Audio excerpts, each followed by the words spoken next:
మనం ఇంకా సత్యనారాయణ మహత్యం ఆ మూవీని కూడా పూర్తిగా మనం చూడలేదు సార్. చూడాలి ఒకసారి. నేను దాంట్లో చాలా నోట్స్ రాసి పెట్టుకొని ఉన్నాను నేను యాక్చువల్ గా మన సత్యనారాయణ. దగ్గర పాండవ వనవాసం ఆడియో వదిలేండి ఫుల్ గా నేను చూస్తా ఆ బిట్ ఎక్కడ వస్తుందో.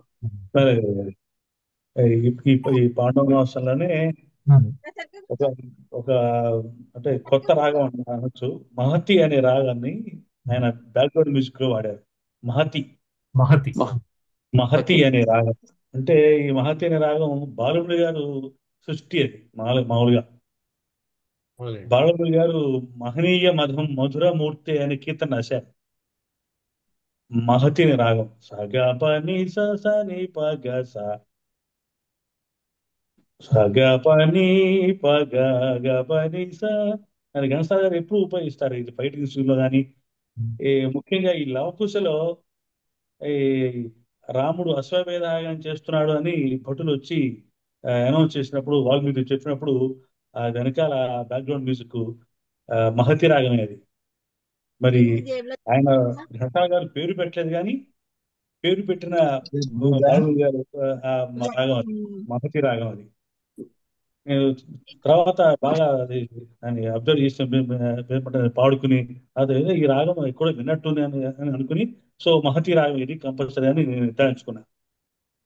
మహతి రాగంలోనే చాలా బ్యాక్గ్రౌండ్ మ్యూజిక్ చాలా చేశారు. ఆ సన్నివేశంలో లవకుశలో మహతి రాగం వాడారు ఆయన. అదే రాగాన్ని ఇక్కడ కూడా ఈ పాండవనాశంలో కూడా ఈ ఒక సీన్ లో వాడారు, ఒక సన్నివేశంలో. అది ఇది ఎక్కడంటే చాలా అది చెప్పండి. చాలా కొత్త విషయం సార్. అంటే నాకు తెలియదు. ఆ, ఆ, అంటే అంటే ఘంటసాల మాస్టారు ఆయన ఎన్నో ప్రయోగాలు చేశారు. చాలా మట్టుకు ఏంటంటే ఆయన ఎప్పుడు క్రెడిట్ దానికి క్లెయిమ్ చేయలేదు ఆయన. ఉమ్. పేరు పెట్టల, పేరు కూడా పేరు పెట్టల, పేరు పెట్టలేదు. ప్లస్ ఏంటంటే నేను వాడాను అని ఎప్పుడు చెప్పుకోలేదు ఆయన. చెప్పుకోవాలి ఆయన అది. అది. నా అంత నా గొప్పతనం దగ్గర అంటే ఒక మనకి. నా దగ్గర ఒక ఇంటర్వ్యూ ఉందండి ఘంటసాల గారిది. నేను రేపు ఉమ్, స్కాన్ చేసి పెడతాను. అందులో ఆయన ఈ మాట చెప్పారు: మేము చాలా మిస్ చేసి కొత్త రాగాలు సృష్టించాము. ఉమ్, అయితే మేము పేర్లు పెట్టుకోలేదు. పేర్లు కనుక పెట్టుంటే కర్ణాటక రాగాలతో సమాంతరంగా చలామణి అయ్యి ఉండేవి. అవును మ్యూజిక్ అవును. డైరెక్టర్స్ పెట్టలేదు. అప్పుడు జర్నలిస్ట్ అడుగుతాడట, ఏమంటే ఎందుకు చెప్పుకోలేదు అంటే, నాయన చెప్పుకుంటే ఏమొస్తుంది, చెప్పుకోపోతే ఏం పోతుందిలే అన్నట్టు. అంటే they are above above all అంతే. అవునండి. వాళ్ళకి వాళ్ళకి చెప్పుకోవాలి అనే ధ్యాస ఎప్పుడు ఉండేది కాదు. దే లవ్ కళ అంతే వాళ్ళు. ఆ, లతాంత ప్రియ, గుణక్రియ, సౌదామిని. మరి ఘనసాగర్ గారు పేరు పెట్ట పాపులర్ కానివి అనే క్లాసికల్ మ్యూజిక్ లో రానివి సౌదామిని, ఆ, లతాంత ప్రియ, గుణక్రియ. ఆ, సౌదామిని అంటే సుమన సరంజని అని కొంచెం కాంట్రవర్సీ ఉంది. సో ఇలా ఈ మహతి రాగంలో కూడా ఆయన బ్యాక్గ్రౌండ్ మ్యూజిక్ పేరు పెట్టే రాగం అది. సో ఆల్రెడీ పేరు పెట్టారు బాలకృష్ణ గారు. అదే రాగాన్ని వాడారో మరి ఈయన సృష్టో ఆయన సృష్టి ఎవరు సృష్టించారో ముందో తెలియదు. ఎవరు సృష్టో తెలియదు ముందర ఫస్ట్. అది ఘంటసాల గారు వాడారు ఈ రాగాన్ని, మహతి రాగం అని. అది మాస్టరే మొదట చేసింది అనుకుంటారండి. నాకు దరిమిళ తెలియదు. బాలమురళి గారు చేశారు. ఆయన ఆ, సభాముఖంగా దాన్ని అనౌన్స్ చేయడం, దానివల్ల ఆయన సృష్టించారన్న పేరు వచ్చింది. అదే మహతి సుముఖం, మహతి సుముఖం అని కొన్ని రాగాలు, దాని కొత్త కొత్త రాగాలు, 4 స్వరాల రాగాలు బాలుని గారు ఆ, ఆ, రాగాలు పేరు పెట్టి చేశారు. ఆ సృష్టి ఆయన క్రియేట్ చేశారు. సుముఖం, మహతి, ఇక కొన్ని 2 రాగాల పేర్లు ఉన్నాయి. సో ఆ మహతి రాగమే అని నేను నిర్ధారించుకున్న తర్వాత నాకు ఓహో ఘంటసాల గారు కూడా ఈ రాగంలో బ్యాక్గ్రౌండ్ మ్యూజిక్ చేశారు అనిపించింది. పాట చేయలేదు కానీ బ్యాక్గ్రౌండ్ మ్యూజిక్ చేశారు. ఒక అది చోట రేర్ రాగం అండి, అది చాలా రేర్ రాగం అండి, ఎవరు చేయట్లేదు. చైనా మహతి, చేయలేదు. మహతి అనే రాగం. Okay okay. అది చెప్తున్నారు లవ్ కుశలో ఈ బ్యాక్గ్రౌండ్ మ్యూజిక్ చేశారు అక్కడ. భటులు వచ్చి ఆ అది అశ్వమేధానం చేస్తున్నాడు రాముడు అనేప్పటికీ ఆ సన్నివేశంలో సీత డౌట్ పడుతుంది, ఏంటి రాముడు మళ్ళీ పెళ్లి చేసుకున్నాడా ఏమిటి అని అందరిని అందరిని మహర్షులని అడుగుతూ అడిగే సన్నివేశంలో అందరిని క్వశ్చన్ చేస్తుంది ఆవిడ. మా భార్య లేకుండా అశ్వమేధ యాగాలు చేయొచ్చు ఎవరిని చేశారా అని ఈ అడిగే సన్నివేశంలో మహతి రాగం కంపల్సరీ ఉంది. అది ఉంది. ఒకసారి వింటే మీకు తెలుస్తుంది, చూస్తే మరి ఆ సీడీ. అదే రాగాన్ని ఈ పాండవ మాసంలో ఆ, కూడా మన బ్యాక్గ్రౌండ్ మ్యూజిక్ గా వాడారు. అది కొంచెం ప్లే చేస్తే బాగుంటుంది. అది ఎక్కడ ఎక్కడన్నా ఉండదు సార్? ఏ స్టేజ్ లో వాడారు? అది నాతన్న మామ పాట తర్వాత డైలాగులు ఉన్నప్పుడు. నా చందమామ తర్వాత డైలాగ్. Okay, okay. ఆ తర్వాత కొంచెం అదే రాగాన్ని వాడారు. ఆ తర్వాత ఈ అనౌన్స్ చేస్తాడు ధూమిడు, ఈ లక్ష్మణ కుమారుడికి శశిరేఖకి వివాహం జరుగుతున్నాం కాబట్టి మేమందరూ రావాలి అని అనౌన్స్ చేస్తాడు. చదువుతాడు, లగ్న పత్రిక చదువుతాడు, వివాహ పత్రిక అని ధూమిడు. అప్పుడు భీముడు ఒక డైలాగ్స్ ఉన్నాయి, రౌద్రాకార డైలాగ్స్ రామారావు. అప్పుడు ఆ సన్నివేశంలో వాడారు.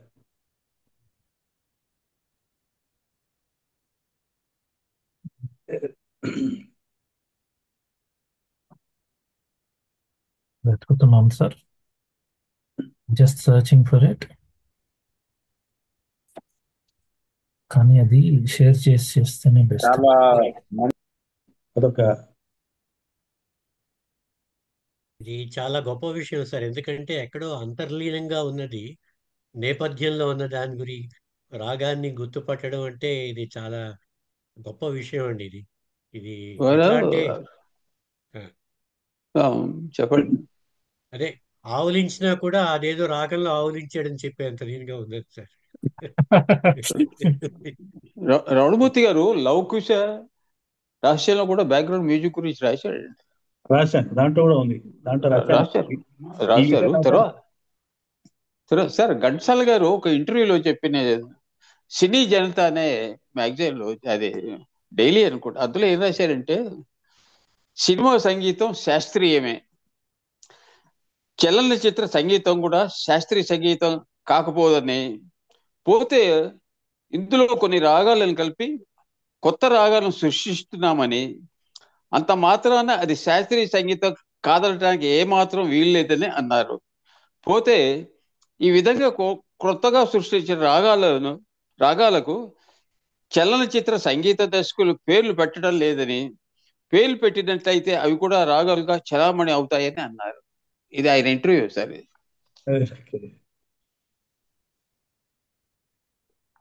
కరెక్టే. కరెక్టే కదా, ఎన్నో చేశారు. మేబీ భవిష్యత్తులో కనుగొనే కొత్త రాగాలకి ఘంటసాల రాగం అని పెడితే బాగుంటుంది. ఘంటసాల గారు రాగానే మరి కానీ ఇందులో చాలా మంచి మాట సార్, చాలా మంచి మాట, చాలా చాలా హ్యాపీ. సార్ ఇంకొక అద్భుతమైన విషయం చెప్పారు ఆయన ఆ ఇంటర్వ్యూ కంటిన్యూషనే. దక్షిణాదిన ప్రచారంలో ఉన్న శాస్త్రీయ సంగీతాన్ని గురించి ప్రస్తావిస్తూ, శ్రీ ఘంటసాల సంగీతం సాహిత్యానికి తోడ్పడే విధంగా ఉండాలని, సాహిత్యాన్ని వదిలేసి తమ శాస్త్ర నైపుణ్యాన్ని చూపడానికి ప్రయత్నం జరుగుతున్నదని, అందుకే దానికి ప్రజాదరణ లభించడం లేదని అన్నారు. త్యాగరాజు అనేక కృతులు రచించిన భగవద్దర్పణం చేశారని, వాటిని అనేక రాగాలతో పాడుతున్నారని, అయితే సంగీతకారుడు ఆ కృతి రచించినప్పుడు త్యాగయ్య అనుభవించిన అవస్థను తాను అనుభవిస్తూ గానం చేసినప్పుడే అది రాణిస్తుందని అన్నారు. ప్రజాభిరుచికి అనుగుణంగా అన్ని మారుతున్నట్లే సంగీతం కూడా మారడం అవసరమని చెప్పారు. అంటే సీన్ ఫ్యూచర్ లో సంగీతంతో మారిపోతుందనే చెప్పారు, అప్పుడే చెప్పారు. మేబీ 1970లో అనమాట. అంతేకాదు సార్, ఆయన పుష్పగిరి పీఠాధిపతి, సార్ అది కాదు, చెన్నైలో ఇదే చూసారా, మన పీఠం ఉంది సార్, అది చాలా ఫేమస్, చంద్రశేఖర శాస్త్రి గారు ఆయన, కంచి. అక్కడ ధానుర్మాసం జరుగుతున్నప్పుడు జనాలు రావటం లేట్ ఈ సాహిత్య కార్యక్రమాలు, ఈ సంగీత కార్యక్రమాలు. అప్పుడు జయేంద్ర సరస్వతి గారు పెద్ద ఆయనతో చెప్తారట, ఘంటసాల గారి భక్తి గీతాలు పెడితే జనాలు వస్తారని. ఆ రోజు ట్రాఫిక్ జామ్ ఉంటా, ఎక్కడ చూసినా జనం.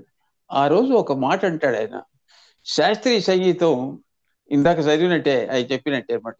సరి అయిన పద్ధతిలో పాడితే జనాలు వింటారని చెప్పి మా ఇంటికి రారా అని ఏదో ఉందా ఒక త్యాగరాజ కీర్తనది, అది రారా మా పాడి ఇంటి దాకా. వినిపి రారా అది మా పా ఇంటి దాకా అని. అది పాడి వినిపిస్తే సో జనాలు థ్రిల్ అయిపోయి మొన్నాడు హిందీలో చాలా గొప్పగా రాశారు. ఆయన శాస్త్రీయ సంగీతం పాడే విధంగా ఇలా ఉంటేనే జనాకర్షణ అవుతుందని చెప్పి పాడేటండి. అయితే ఆయనకి ఏంటంటే ఈ త్యాగరాజ కీర్తనలు ఇవాడు పాడటానికి టైం లేకపోయింది. ఆయన ఎన్నిసార్లు అడిగినా చాలా మంది పాడమని, టైం లేదు బాబు, సినిమా పాటలు మానేస్తే కష్టం, నిర్మాతలకు నష్టం వస్తుంది, 6 నెలలు సినిమా పాటలు పూర్తిగా మానేస్తే కానీ శాస్త్రీయ సంగీతం పాడలేదని అంటారు. ఆయన పంచరత్నాలు పాడమని అడిగినప్పుడు హెచ్ఎంఈ వాళ్ళు ఎన్నో తరం రిక్వెస్ట్ చేసినా పాడలేదని. 6 నెలలు నేను సినిమా పాట పాడుకుని ఉండలేదు, వాళ్ళకి నష్టం వస్తుంది అని. మరో విషయం ఏంటంటే జానకి గారు పాడారు చాలా కీర్తనలు. ఏది జానకి, ఎస్ జానకి ఏం పాడారు? చాలా కీర్తనలు పాడారు. నగుమము నా దగ్గర గ్రామ్ఫోన్ రికార్డు ఉంది సార్, ఉంటాయి. లాంగ్ ప్లే రికార్డు ఉంది నా దగ్గర. అవి ఏమి క్లాసికల్ సార్ లేదు, సినిమా పాటలాగా పాడారు ఆవిడ. సార్ ఘంటసాల మాస్టర్ గారు కూడా త్యాగరాజ స్వామి కొన్ని పాడారు అనుకుంటున్నారు సార్. మూడు పాడారు. పాడారు. ప్రైవేట్ గా పాడారు. త్యాగరాజ స్వామి గారు కూడా దాదాపుగా 100 రాగాలను సృష్టించారు. కొత్త రాగాలను త్యాగరాజ స్వామి గారు కూడా సృష్టించారు. సంగీతం నేర్చుకునేటప్పుడు ఎక్కువ భాగం వాటినే అభ్యసిస్తారు కాబట్టి అవి బాగా జీర్ణించుకొని ఉన్నాయి. కానీ ఈ సినిమా పరిశ్రమ ఇది ఇట్లా వ్యాపారానికి, ఇట్లా శాస్త్రీయ సంగీతానికి ఎక్కడా కూడా ఎటువంటి ఇబ్బంది లేకుండా మాస్టర్ గారు అలా సమకూర్చుకున్నారు. ఎక్కడా కూడా సంగీతానికి గాయం కాకుండా చేసుకున్నారు. కాబట్టి ఇందాక మాస్టర్ గారు అన్నట్టుగా ఒక గాత్రమే కాకుండా ఒక ఇన్స్ట్రుమెంట్ కానీ ప్రతి 3 గంటలకు కొన్ని రాగాలు ఉన్నాయి. ప్రతి ఎవ్రీ 3 hours కు కొన్ని రాగాలు. ఆ విధంగా ఆ సాహిత్యానికి తగ్గట్టుగా ఆ రాగాలను ఎంపిక చేసుకొని అందులో జీవించారు కాబట్టి ఆ పాట సజీవంగా ఉండిపోయింది నిజంగా కూడా.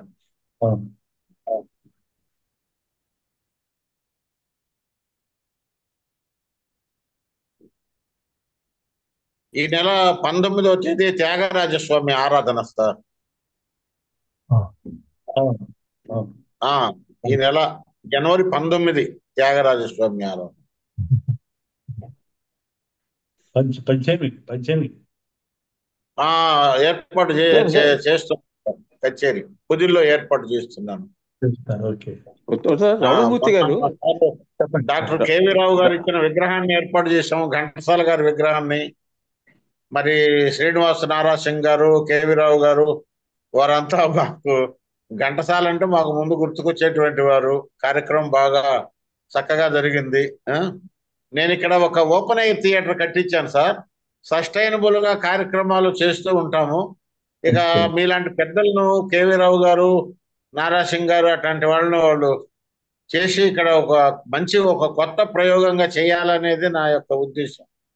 నేను కూడా ఈ యొక్క సాహిత్యం, సంగీతానికి అంకితం అయిపోయాను. ఓపెన్ ఎయిర్ థియేటర్ దాన్ని ఒక 2-3 నెలల్లో పైన కూడా వేసేసేస్తే ఇక పర్మనెంట్ గా మనది ఓన్ అనేది ఒకటి ఉంటుంది, ఇంకా ఇతరుల కోసం కాకుండా. అది. నమస్తే సార్. రమణమూర్తి గారు చెప్పండి. ఉత్తరం నేదునూరు కృష్ణమూర్తి గారికి త్యాగరాయ సభలో ఘంటసాల గారు అవార్డు ఇచ్చారు.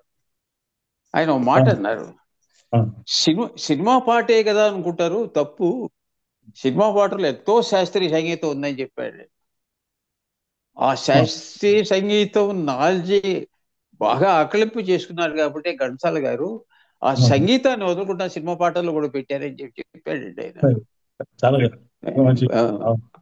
పబ్లిక్ మీటింగ్ లో చెప్పాడు.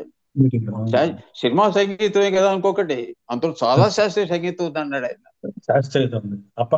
అప్పటి సంగీతం అప్పుడే, ఇప్పుడు అప్పుడు 73 ఎండ్ వరకు అంతే. యుగం వరకు అదే 73 ఎండ్ వరకే అంతే. సార్ నిజంగా కేవీ రావు గారు ఇందాక చెప్తున్నారు కదా, చాలా ఎక్సైట్ అయిపోతారు రమణమూర్తి గారు అనేది. అది మేము యాక్చువల్ గా మొదట 1 year బ్యాక్ వచ్చినప్పుడు కూడా గమనించాం సార్, గమనించకుండా లేము. ఇప్పుడు చాలా బెటర్ అండి. ఆ రోజులు మనిషి ఊగిపోయేవాళ్ళు, చాలా భయపడేవాళ్ళు, ఎందుకంటే నాకు బాగా గుర్తు, ఎక్సైట్ అయిపోయేవాళ్ళు ఆయన. ఘంటసాల గారి తర్వాత ఇంకా పాటలు ఏమున్నాయి, సంగీతం ఏముంది అన్నట్లుగా ధ్వనించారు అప్పట్లోనే. ఫస్ట్ టైం వచ్చినప్పుడే వారు చెప్పిన కామెంట్స్ తోటి మాకు అది అర్థం అయిపోయింది అనమాట. మిగతా వాళ్ళు పాడేవన్నీ కూడా అసలు నథింగ్ అన్నట్లుగా. సార్ నేను ఏమి భావిస్తానంటే, ఒక అరటిపండు, ఒక ద్రాక్ష, ఒక దానిమ్మ, ఇలాగా ఫ్రూట్స్ అన్ని వేటికి ఉన్నట్టుగా ఉండడం అనేది కర్ణాటక సంగీతం. ఒక అరటిపండు అంటే ఒక అరటిపండే, ఒక దానిమ్మ అంటే ఒక దానిమ్మే.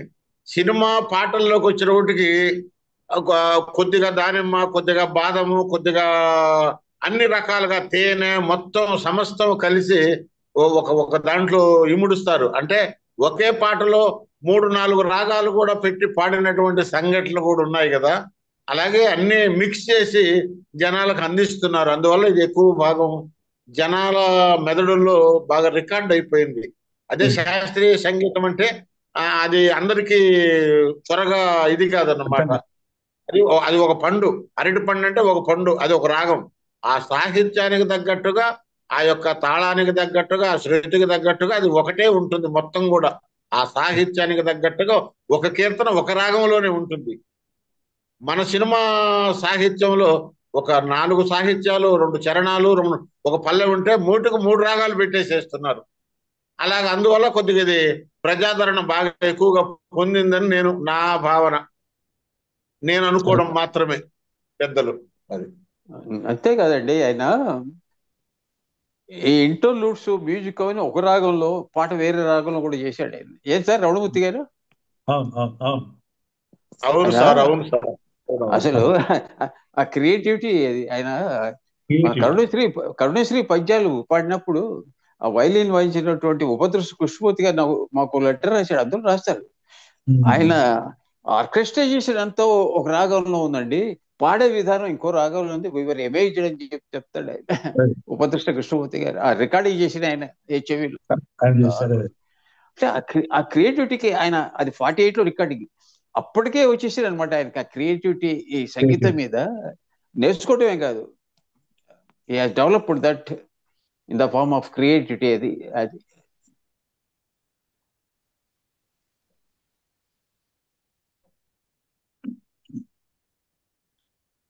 అలాగే మన చిత్తరంజన్ గారు హాసమాజలో కొన్ని విశ్లేషణలు రాసి తర్వాత అవి తప్పని కూడా మళ్ళీ రాశాడు. ఆయన పాట ఇప్పుడు మరీ వింటే అప్పుడు నేను రాసింది తప్పు అనిపించింది, ఇది కరెక్ట్ అండి. మీరు అందాక అన్నారే పాట వింటుంటే రాగం వేరే రాగంగా ఉందని చెప్పి, మొదట చెప్పారు కదా మన చంద్రమౌళి గారిది అది. అది అలా అది చిత్తరంజన్ గారు కూడా నాతో కలిసినప్పుడు చెప్పారు, 2-3 సందర్భాల్లో చెప్పారు. మళ్ళీ నేను తప్పు తెలుసుకుని మళ్ళీ రాశానండి దాని గురించి, అది తప్పని కూడా చెప్పాడు ఆయన. అంటే పాట కేర్ఫుల్ గా వినపోతే చాలా కష్టం, మనసు పెట్టి నంబర్ ఆఫ్ టైమ్స్ వింటే కానీ అలా జస్ట్ అలా వినేసి రాగ రాయదా అంటే రాదు. ఎంతో లోతుగా వినాలి, బాగా ఆలోచిస్తే కానీ కుదరదు.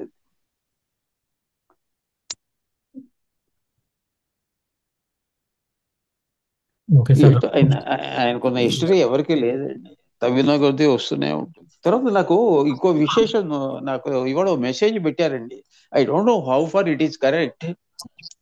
1971లో ఘంటసాల గారు లండన్కి వెళ్ళినప్పుడు లండన్ హీత్రూ ఎయిర్పోర్ట్ లో ముఖేష్ గారు ఉన్నట్ట. ఘంటసాల గారిని చూసి దగ్గరకు వచ్చి పదాభివందనం చేశాడండి ముఖేష్. హిందీ ఫిల్మ్ కాళ్ళకి నమస్కారం పెట్టాట. అది ఓతను అనంత కృష్ణ అని చెప్పి నాకు ఇవాళ మెసేజ్ పెడితే, నేను ఎక్కడ వెళ్ళలేదండి, ఆయనతో పాటు ఆర్కెస్ట్రాలో వెళ్ళిన వాళ్ళు కూడా ఎవరు చెప్పలేదంటే, లేదండి ఓతను శ్యామ్ సింగ్ ముఖేష్ అవుతున్నాడు, ముఖేష్ పాటలే పాడతాడు, అతను రవీంద్ర భారతిలో చెప్పాడండి, అతను ముఖేష్ ఫ్యాను, ముఖేష్ ని కలుస్తుండేవాడు అని చెప్పాడు. మరి ముఖేష్ చెప్పాడేమో ఆయనకి తెలియదు. ఇదో కొత్త విషయం ఇవాళ నాకు తెలిసింది. అవును. సార్ రామమూర్తి గారు సార్ అంటే వారు పూర్తి ఆధారం తెలుసుకొని చెప్పినారనేది మనకు అర్థమవుతుంది సార్. పూర్తి ఆధారంతో చెప్పారు. అతను అదే నాకు తెలుసు. అతను ముఖేష్ పట్టుబడితే నేను చాలా రోజులు వెళ్ళా అతను ప్రోగ్రామ్స్ కి. అతను శామ్ ముఖేష్ ఏదో ఉండాలి. అతను చెప్పాడంటే కరెక్ట్ అవుతుంది. ఎందుకంటే అతను చాలా క్లోజ్ టు ముఖేష్. సూరన్ నాయుడు గారు మీరు ఏదో చెప్పారు సార్, చెప్పండి సార్.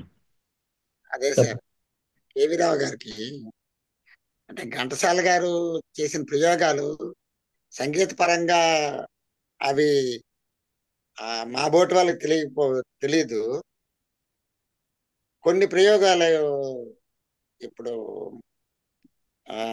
యారమిత వనమాలని పాట కచేరీలో ఇంకో చక్కగా పాడారు సార్. రాగం అదే, తాళం మార్చారు. కచేరీలోకి వెళ్ళేసరికి తాళం మార్చి అది ఎంత హుషారుగా చాలా చక్కగా ఉంటుంది, వేరేగా ఉంటుంది. మామూలుగా ఈ క్యాసెట్ రిలీజ్ చేసిన దానిలోనే వీటిలోనే వేరేగా ఉంటుంది. ఆ రెండు అందుబాటులో ఉన్నాయి. అలాగే ధీరసమేరి అది రెండు రకాలుగా పాడారు. ఇవి అంటే ఘంటసాల గారు ఒకే పాటను తాళం మారుస్తూ పాడి అదే రాగంలో పాడము, ఇలాంటి ప్రయోగాలు చాలా చాలా చాలా అందంగా ఉన్నాయి సార్. అది ఇప్పుడు యారమిత వనమాలి కచేరీలో పాట ఉందా, అది ఎంత స్పీడ్ గా భజన సాంప్రదాయంగా వెళ్తుంది. సినిమా అదే మళ్ళీ సినిమాలో కూడా పాడారు ఆయన. భక్త జయదేవులు కూడా పాడారు యారమిత వనమాలి. దానికి దీనికి ఎక్కడ పోతూనే ఉండదు. అది రాజేశ్వరరావు గారు పాడి, ఇది ఘంటసాల గారు పాడి. రాజేశ్వరరావు గారు భీమ్ పలాస్ లో చేశారు దాన్ని. భీమ్ పలాస్. ఓకే భీమ్ ప్లస్ కచేరీలో భీమ్ పలాస్ చేశారు. ఘంటసాల గారు పాడతారు. తాళం వేరు, అది వేరే, అది చాలా హుషారుగా వెళ్తుంది. అది అంటే కొంచెం ఫాస్ట్ గా పాడారు. తాళం ఒకటే, తాళం సేమ్ తాళమే. ఆ తాళము ఏదో తేడా అనిపిస్తుంది. రాగం డిఫరెన్స్ కొద్దిగా సేమ్ సార్. అంటే రమణమూర్తి గారు మీరు అనేది ఏంటంటే సేమ్ తాళము, ఒకటి బహుశా రాగంలో విలంబిత్, ఇక్కడ ధృత్ అనుకోవచ్చు. పాట చాలా డిఫరెంట్ గా అనిపిస్తుంది అనమాట కచేరీలో పాడింది.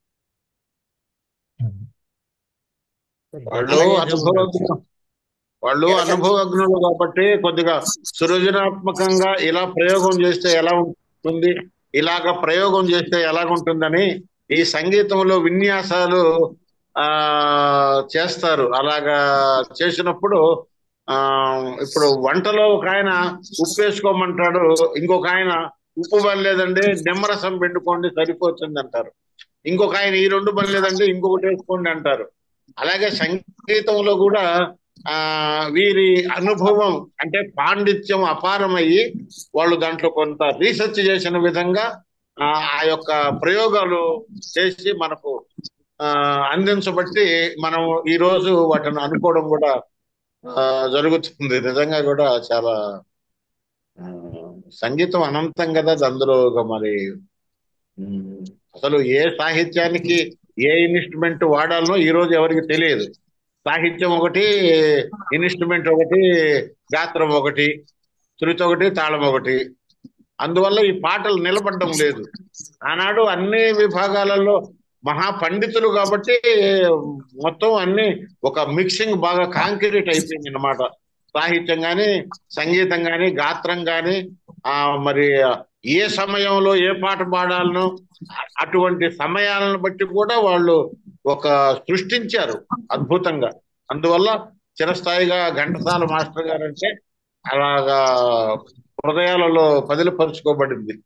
దాన్ని ఎవరు నాగశ్రీ గారు అందరూ ఒక ఎత్తు అయితే ఘంటసాల గారు ఒక్కరు ఒక ఎత్తు సార్. అది పాయింట్ ఇక్కడ.